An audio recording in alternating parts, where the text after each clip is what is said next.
Hello students, कैसे हैं आप सभी। उम्मीद करता हूं सभी स्वस्थ होंगे, मस्त होंगे, पढ़ाई भी आप लोग की बहुत अच्छी चल रही होगी। तो प्यारे दोस्तों, क्लास 10th का एग्जाम फिनिश हो चुका है। ठीक है, अब हम तैयारी करेंगे क्लास 11th की। अब आप लोग कोई भी सब्जेक्ट लो, आर्ट्स लो, साइंस लो, कोई भी लो, लेकिन एक हिंदी विषय होता है। और आप लोगों को जो बच्चों को अच्छा लगता है तो लेता है, वरना नहीं। वरना बहुत सारे राज्यों में तो क्या होता है कि कंपलसरी होता है हिंदी।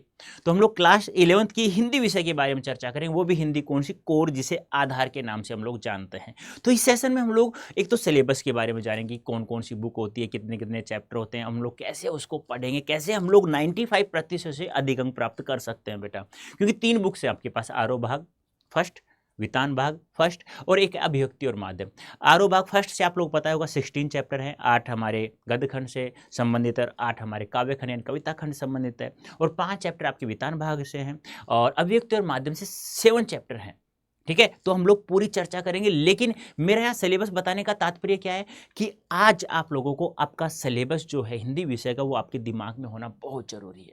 जैसे सिलेबस याद हो जाए तो उसका हम लोग फिर लेखक याद करेंगे, इस चैप्टर के लेखक कौन है, फिर हमें उस चैप्टर के बारे में पढ़ना है कि इस चैप्टर में दिया हुआ क्या है, फिर उसके बाद हम लोग उसकी थ्योरी पढ़ेंगे। इस प्रकार से हम लोग कंप्लीट चैप्टर को पढ़ेंगे रोजाना, एक एक चैप्टर। ठीक है बेटा।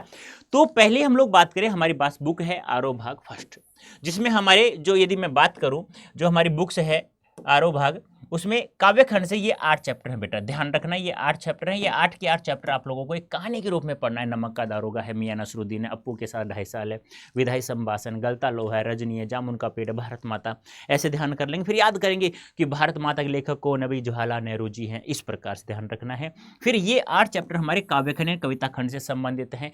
मेरे तो गिरधर गोपाल है, हम तो एक एक करी जाना है, कबीरदास जी का है, घर की याद भवानी प्रसाद मिश्र जी, चंपा काले काले अक्षर नहीं चिंती, आपको याद होगा, त्रिलोचन साहब। ठीक है, दुष्यंत कुमार जी गजल है, अक्क महादेवी जी का हे भूख मत मचल, हे मेरे जूही के फूल जैसे ईश्वर, अवतार सिंह पासी का सबसे खतरनाक, और निर्मला पुतुल आओ मिलकर बनाए। इस प्रकार से ये 8 के 8 चैप्टर हम लोगों को ध्यान में रखना है दोस्तों। नेक्स्ट बात करें वितान भाग 2, ये 5 चैप्टर हैं, जहां से अंतिम तो लेखकों के बारे में दिया गया है। वैसे हम लोग, यदि मैं कहूं तो ये बस 3 चैप्टर ही काफ़ी हैं आप लोगों के लिए। बेबी हलदर जी का आलो अंधारी, अनुपम मिश्र जी का राजस्थान रजत बूंदे, रजत जानते हो ना, चांदी, और कुमार गंधर्व साहब का है भारतीय गायिकाओं में बेजोड़ लता मंगेशकर जी।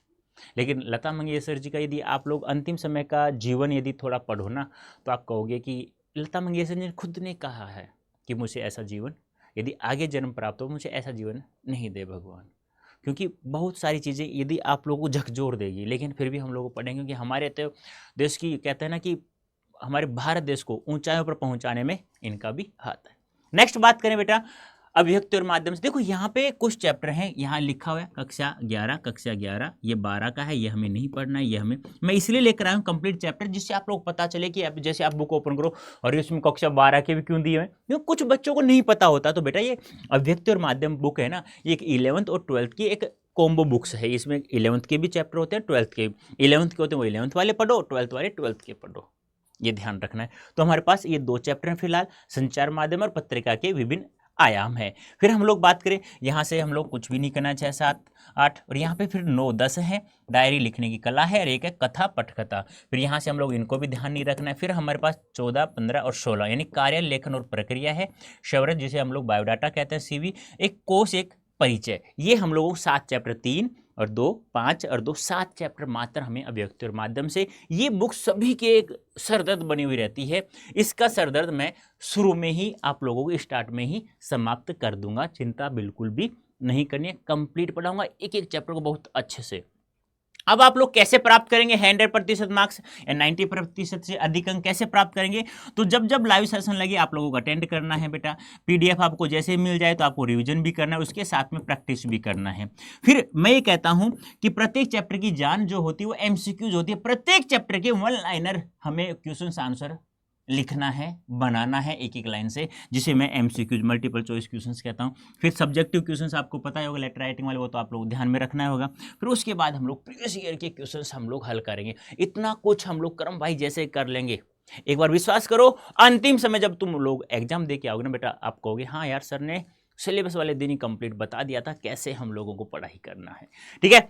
और यदि आप लोगों को 100% सफलता प्राप्त करनी है तो ये कार्य आप लोग कर लेते हैं तो 100% सफलता प्राप्त हो जाएगी। और फिर भी कुछ डाउट हो तो ये हमारा ऐप है अड्डा 24/7, डाउनलोड कर लीजिए प्ले स्टोर से। और भी किसी को कोई डाउट हो तो आप लोग मुझे कमेंट में अवश्य लिख करके अवगत कराएं, जिसका समाधान नेक्स्ट सेशन में अवश्य हो जाएगा। लेकिन बेटा एक बात अंतिम समय में जरूर कहूँगा, आपका सपना, आपके माता पिता का सपना, अड़ोस पड़ोसियों का सपना और हमारा सपना केवल एक शब्द है जो पूरा करेगा, वो है पढ़ाई। जिसने अच्छे से पढ़ाई कर ली उसका सपने कंप्लीट पूरा भी होगा और भगवान भी उसका साथ देता है, प्रत्येक एग्जाम में उसे सफलता प्राप्त होगी।